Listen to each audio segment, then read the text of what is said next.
Hi everyone, I'm Jeff.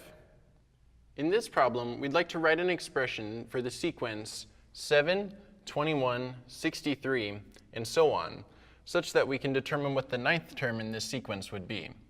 So first we've got to look at these numbers and start looking for a pattern. What I see right away is that all of these are divisible by 7. So let's start by taking that out. We'd have 7 times 1, then 7 times 3 gives us 21, and then 7 times 9 would give us 63. So we know for sure that 7's going to be in there, but then the other part of it we're seeing go 1, then 3, then 9. Well, we know 3 squared is 9. We know that 3 to the 1 is 3, and 3 raised to the 0 power is 1.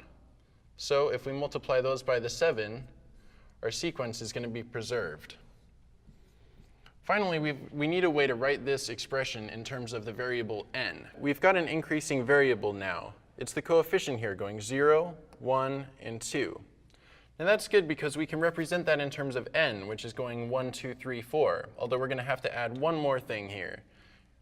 Since it starts off on 0, but our n begins n equals 1, 2, 3, we can represent this by saying 7 times 3 to the n minus 1 power. Now let's double check that. When we plug in n equals 1, we get 7 times 3 to the 1 minus 1, which is the exact same as this expression, which will give us the 7. When n equals 2, we have 2 minus 1 is 1, so we'd end up with 7 times 3 to the 1 power, which is the same here, gives us the 21, and so on. So we've got our sequence, 7 times 3 to the n minus 1. Now the problem asks us to find the ninth term in this sequence. To do that, all we have to do is plug in a 9 for n. 7 times 3 to the 9 minus 1, or 7 times 3 to the 8th power. We can pull out our graphing utility for this and plug in.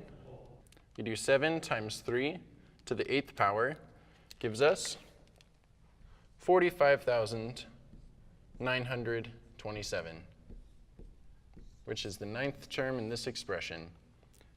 And that's how you solve the problem.